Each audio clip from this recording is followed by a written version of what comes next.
뭐 극단적으로 말씀드리면 공부 외에는 잘 하는 게 잘 없습니다. 할 줄 아는 게. 그러니까 공부, 경쟁, 내 성적 여기에는 그러니까 대학생이라기보다는 고등학교 4학년 정도? 그러니까 계속적인 경쟁과 성적 뭐 이런 거에 몰두돼 있어서 어릴 때부터 부모님이나 친척, 다른 선생님들이 저에게 가지는 기대가 왠지는 모르겠지만 굉장히 컸어요. 그 기대에 부합하게 만들기 위해서 주위에서 계속 굳이 할 필요가 없어 보이는 문제집을 계속 풀게 하고 공부를 억지로 시키고 그러다 보니까 아무래도 조금 스트레스가 많이 쌓였던 것 같아요, 어릴 때부터. 치료를 받으려고 몰래 돈을 모았다가 결국 들킬까 봐서 병원 가서 진단을 제대로 받는 걸 포기했었거든요, 우울증을. 입시를 향한 무한 질주 속에서 하루하루 소진되는 아이들. 지독한 공부와 잔혹한 경쟁. 아이들에게 남은 것은 우울증과 무기력뿐입니다. 한창 미래를 꿈꿔야 할 나이. 하지만 번아웃된 아이들은 대학에 가기도 전에 지쳐버렸습니다. 그렇다면 부모 배경으로 치장한 학생을 가짜 인재, 본인의 노력과 잠재력으로 성장한 학생을 진짜 인재라고 했을 때 이 둘은 어떤 차이가 있을까요? 제작진은 진짜 인재, 가짜 인재의 차이를 볼 수 있는 놀라운 자료 하나를 입수했습니다. 2013년부터 2016년까지 4년간의 학점 변화를 살펴보겠습니다.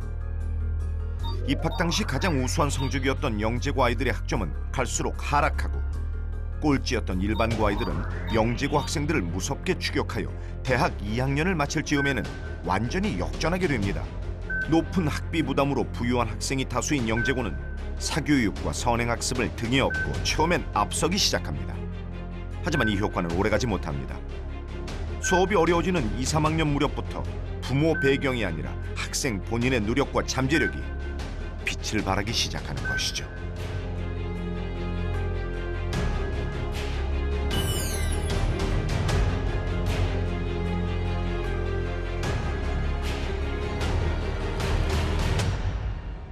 저희도 이제 들어오면 일반고 학생들이 많은 불만이 그거예요. 과학고 애들 선행학습 들어왔기 때문에 같이 이거 하다 보면 우리가 불리합니다라고 얘기를 하는데 그런 측면이 있어요. 먼저 배웠기 때문에. 근데 그 2학년 전공 들어가게 되면 지금 현재 뭐 과학고 아무리 한다지만 이게 전공 수업까지 커버하지는 못하거든요. 실제 전공 수업 들어가면 이제 똑같아집니다. 네, 선행이 안 되기 때문이죠. 그리고 이거는 선행 갖고 해결될 수 있는 문제들은 아니거든요. 왜냐하면 각 전공에 들어가면 이제 정말 그 깊이 있는 내용들이 나오고 이거는 뭐 미리 배운다고 할 수 있는 내용들이 아니거든요. 오히려 사육당하지 않았기 때문에 다양한 생각을 할 수 있었다. 만일 이 학생의 진로를 쉐이핑하기 위해서, 만들기 위해서 부모가 초등학교 때부터 개입한다. 제 보기에는 사육당한 어떤 인재도 어떠한 다양한 경험을 한다고 하더라도 상당 기간 잘 양육되어 왔기 때문에 스스로 무언가를 결정하고 그걸 실행하는 데 익숙하지 않다. 부모의 경제력과 사교육으로 만들어진 가짜 인재. 그렇다면 진짜 인재의 조건은 무엇일까요?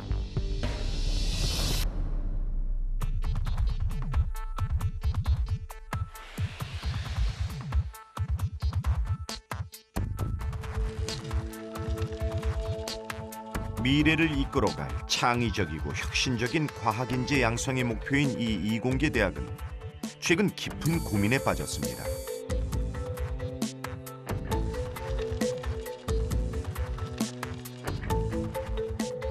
고교 시절엔 모두가 남부럽지 않은 공부 실력을 자랑하던 인재들.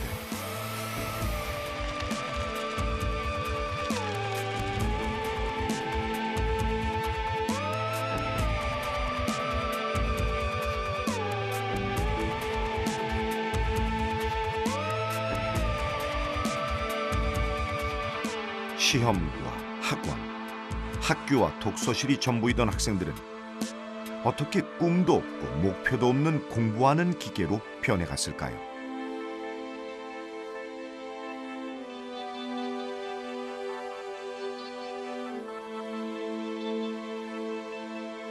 이제 중학교 3학년 딱 졸업하고 제가 2012년에 과학고를 딱 들어갔어요. 2012년 3월 3일 딱 입학식 끝나고 바로 그날 밤에 저녁 먹고 12시 반까지 독서실에 가두는 거예요. 왜 공부하고 있는 거지? 왜 이렇게 하고 있는 거지? 라고 생각할 겨를에 양옆을 둘러보면 학생들은 미친 듯이 공부를 하고 있어요. 그래서 왜 공부하지라는 생각을 하는 동시에 좌우를 둘러보면 공부를 하고 있기 때문에 따라서 했던 것 같아요.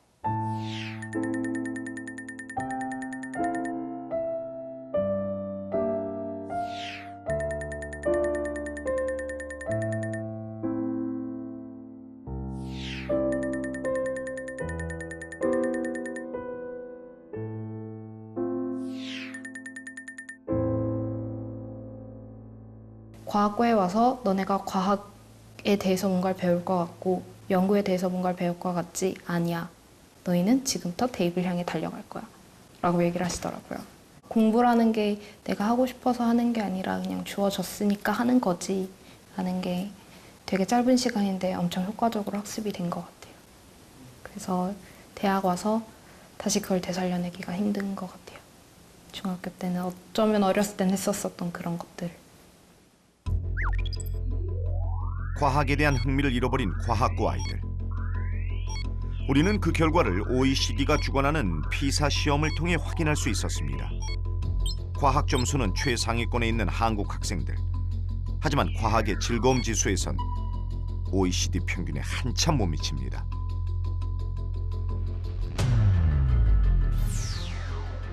그렇다면 혼자 힘으로 과학 문제를 현실에 적용시켜보는 능력은 어떻게 나타났을까요?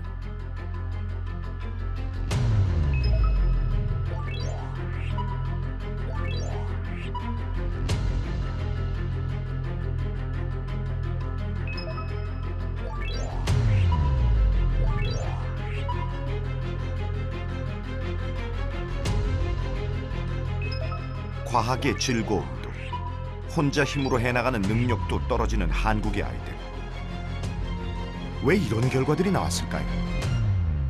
넌 의사만 되면, 넌 검사만 되면, 넌 서울대만 들어가면, 넌 명문대만 들어가면 이라는 그 한 방을 꿈꾸게 한다는 거죠.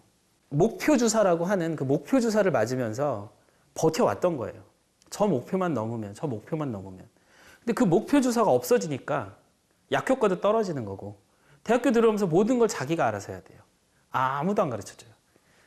수강 신청도 네가 해. 엄마한테 전화하는 애들도 있어요. 학과 선택도 네가 해. 엄마한테 전화하는 애들도 있어요. 자기가 공부 외에 교실에서 배울 수 있는 것 외의 것들을 배울 수 있는 공간이나 이런 것들이 환경적으로 주어지지 않았기 때문에 이런 무한도전이라는 프로젝트가 그들에게는 교실에서 배울 수 없는 그러한 사람과 사람 사이에서 이루어지는 여러 가지 일들, 그런 것들을 배우게 하는 과정으로서 이제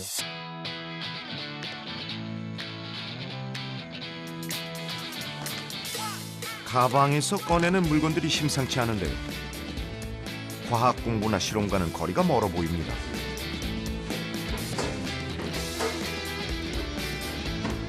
정적인 공부만 해왔던 제 자신한테 좀 다른 경험을 하게 해주고 싶었어요. 그래서 마침 이 프로젝트가 딱 뜨더라고요. 아침에 빵 제공하자는 프로젝트도 정말 좋아 보여서 딱 느낌이 왔어요. 줄곧 공부만 해왔던 학생들. 빵 만들기는 생전 처음입니다. 머리가 커서 안 들어가는 거야? 대단하다. 오! 완전 600g이지. 주어진 길로만 걸어온 아이들에게 마음껏 도전하고 실패할 수 있는 기회를 주자. 이 학교가 내린 결론입니다. 야, 너무 많이 넣었어. 식용유 가져왔냐? 나 너가 챙겼거든. 야, 너 어제 빵 했잖아, 니. 막걸리 몇 리터 났냐? 400g. 이게 밀도가 물보다 큰 거? 근데 상관없지 않나? 몇 차이 나는 것도 아니고. 375 넣는다. 그 애매한 숫자는 그래서 뭐. 이거 2분의 1한 거. 750 나누기는 375지. 남는 건 마십시다. 어설픈 실력이지만 놀이에 빠진 아이들처럼 즐거워 보이는데요. 밤새 공부해도 학점 따기 어려운 학교에서 공부와는 상관없는 빵을 만드는 건 어쩌면 무모한 도전일지 모릅니다.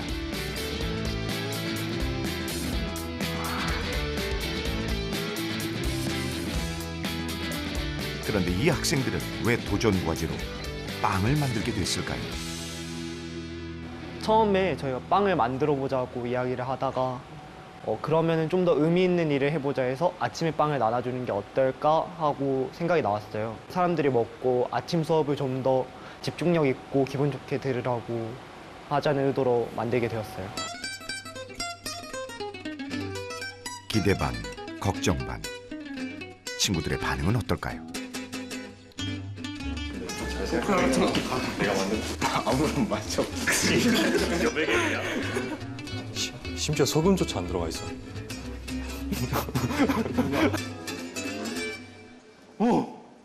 우주 같은 맛이 나. 아무것도 없어.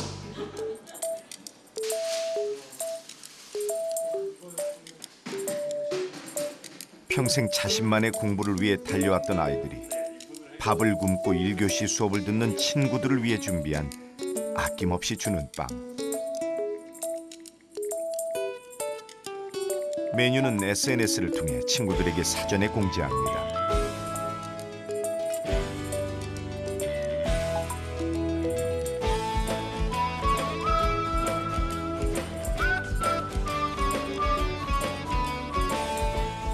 시험 준비를 하는 바쁜 와중에도 친구들을 위해 새벽까지 준비한 따뜻한 빵입니다.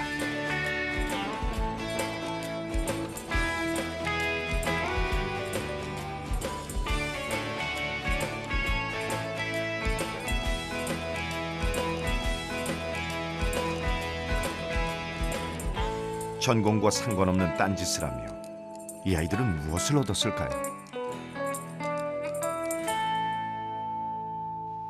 원래 정해진 삶이랑 계획된 길을 걷고 있는데 앞으로 가는 길 중에서 좀 돌아서 갈 수 있는 샛길을 선택해서 좀 왔던 것 같아요. 뭔가 꿈이랑 전혀 상관없으면서도 좀 더 많은 경치랑 경험을 보게 해줬었던 그런 프로젝트였어요. 마음껏 도전하고 실패하라. 공부와는 상관없는 6개월간의 딴짓 프로젝트. 왜 이 학교는 이런 교육 실험을 진행하게 됐을까요? 만약에 이제 이 아이들이 이 시기에 이 기회를 갖지 못한다라고 하면은 그 정규 트랙을 벗어난 어떠한 그 자유로운 생각이나 창의적인 생각 혹은 다른 면에서의 도전의 기회가 공식적으로 주어지는 것은 그렇게 흔하지는 않을 거라는 생각이 듭니다.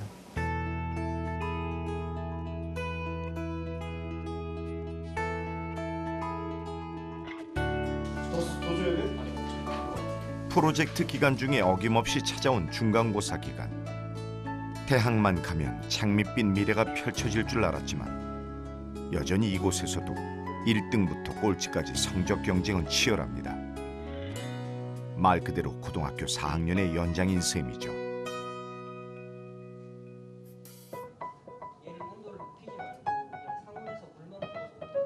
제가 여기서 물을 더 넣어버리면 그건 60도에서의 용해도를 측정한 게 아니잖아요? 아니 그러니까 그 60도를 유지를 시키면서 해야 그러니까 유지를 시켜야 되잖아요. 네. 그게 너무 못 빠진 독에 물 붓는 것 같아가지고 지금.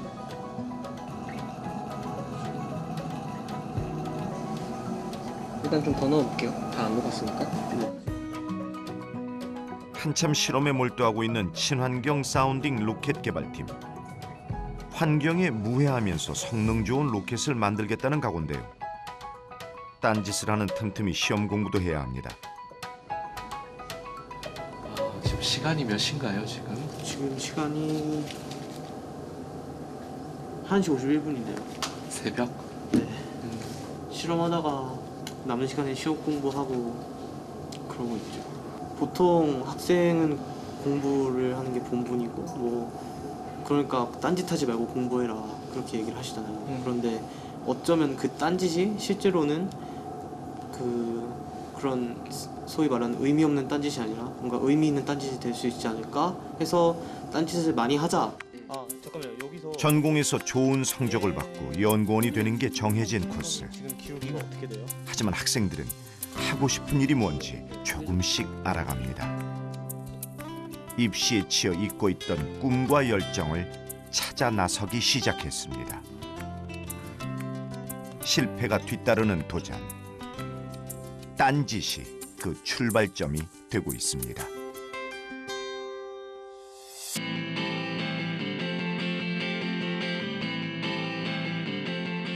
예일대 교수였던 윌리엄 데레저위치는 진짜 인재를 키우지 못하는 미국 교육 시스템의 문제점을 줄곧 지적해왔는데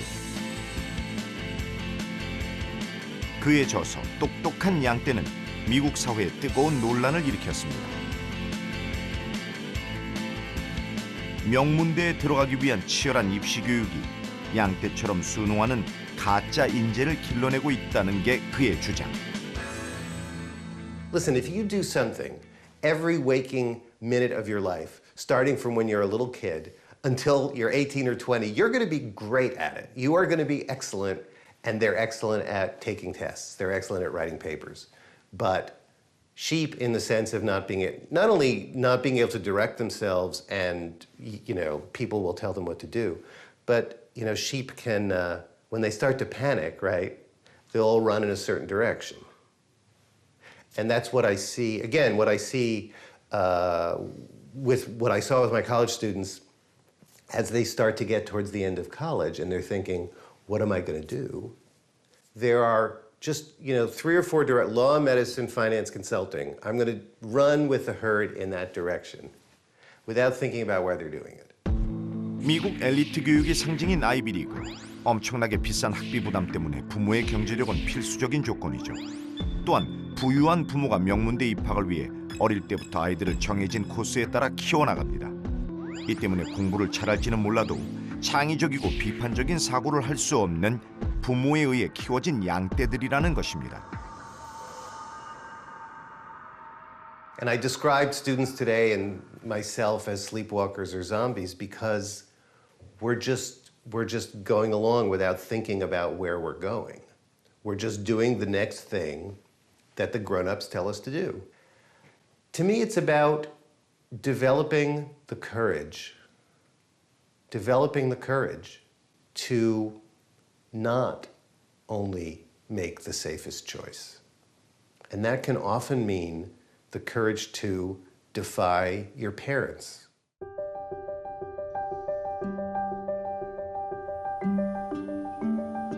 F'1에서의 미분계수에 한참 공부 중인 학생들은 수업 혁신 연구팀. 기존의 대학 수업 방식을 분석해 미래 인재를 키우는 데 적합한 수업 모델을 개발하겠다는 포부로 뭉친 팀이죠.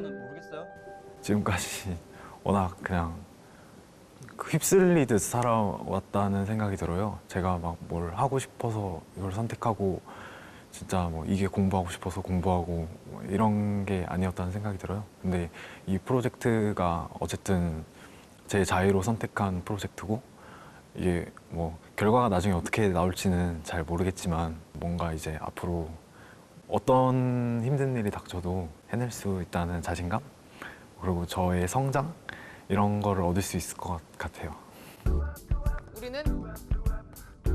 주입식에 지루한 대학 강의에 실망했던 학생들. 재미와 학업 성취도 2마리 토끼를 잡는 새로운 수업 모델을 만들어서 실제 고등학생들을 대상으로 임상 실험을 하기로 했습니다.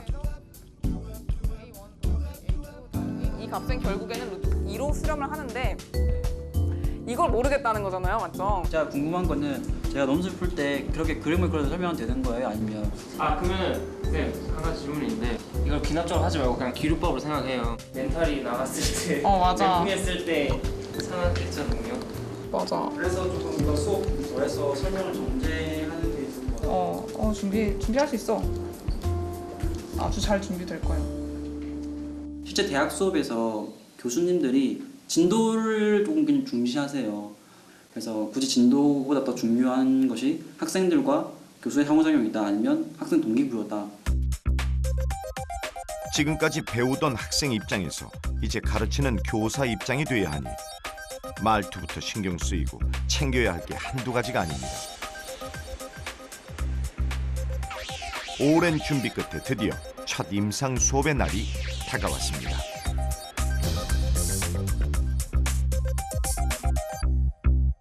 네, 저는 수열 맡은 수열 부분 가르쳐드릴 고한솔이라고 합니다. 반가워요. 네. 먼저 기존 학교에서 흔히 볼 수 있는 강의 중심형 수업. 과목은 고2 대상의 수리 논술인데요. 처음이라 그런지 어려운 수학 수업에도 집중하는 모습입니다. 하지만 금방 하품이 속출하고 조는 학생들도 눈에 띄게 늘어납니다.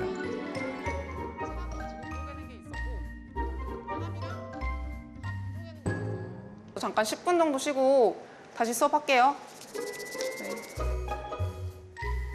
쉬는 시간이 되자마자 수면 교실로 변해버립니다.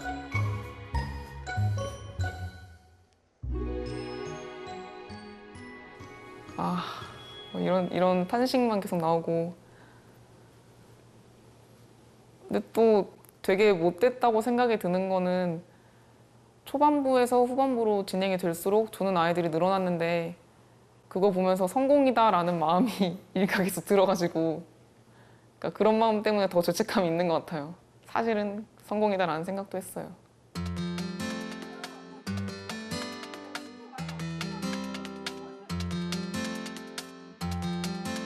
이번 수업은 학습 동기를 촉진하는 협동학습 모델입니다.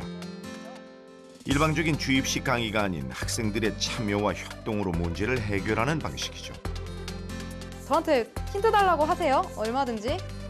빠른 시간 안에 풀 수 있는 문제 아닙니다. 논술 문제예요. 친구들을 모두 경쟁자로 여기며 혼자 하는 공부에 익숙했던 학생들이 조금씩 변합니다. 교사는 학생들에게 정답을 알려주는 대신 답을 직접 찾을 수 있도록 안내해 줍니다. 숫자가 똑같으면 나눠도 상관없는데 숫자가 다르니까 만들면 되잖아. 뭔 소리야? 만들어. 이거를 이렇게 바꿀 수 있잖아.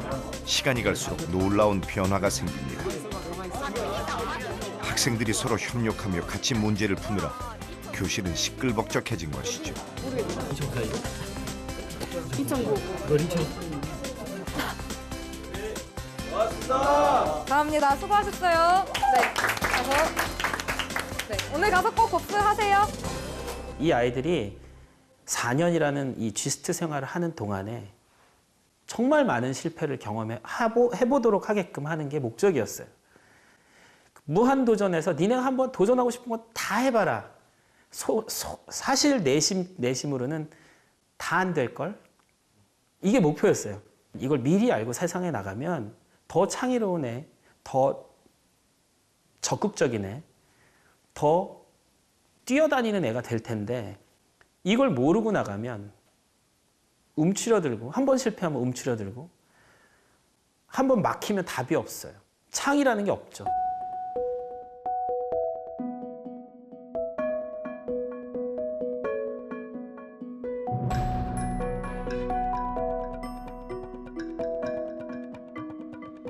세계적인 미래학자 토마스 프레이. 그는 전 세계 대학의 절반은 20년 내 문을 닫을 거라 단언하는데요.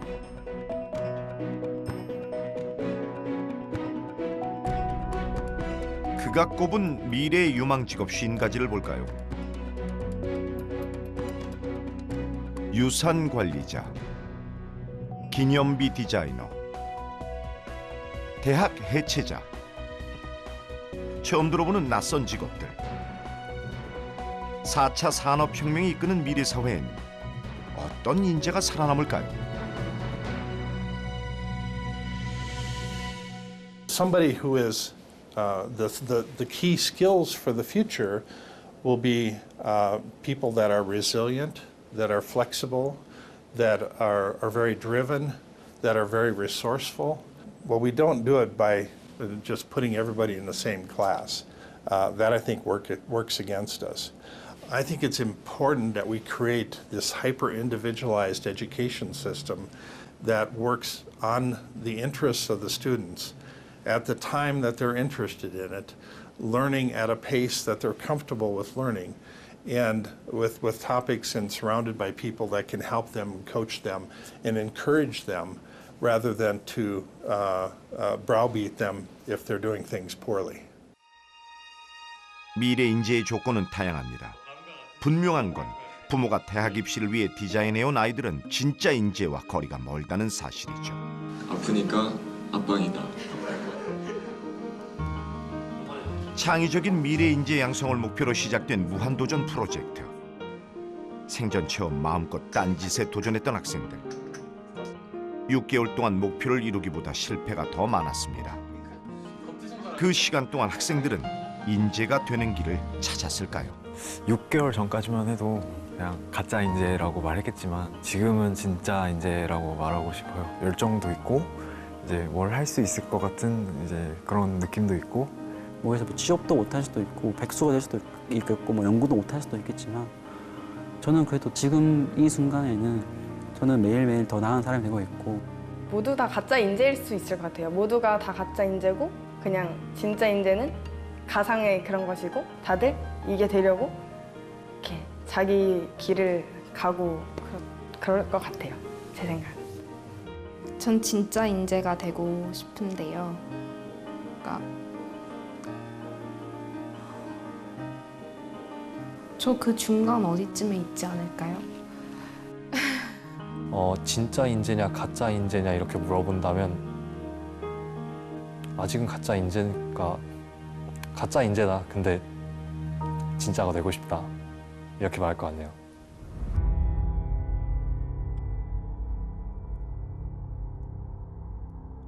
알파고 쇼크와 함께 다가온 4차 산업혁명. 지금 학교에서 배우는 지식의 대부분이 쓸모 없어질 거란 전망과 함께 창의적인 인재만이 살아남을 거라고 합니다.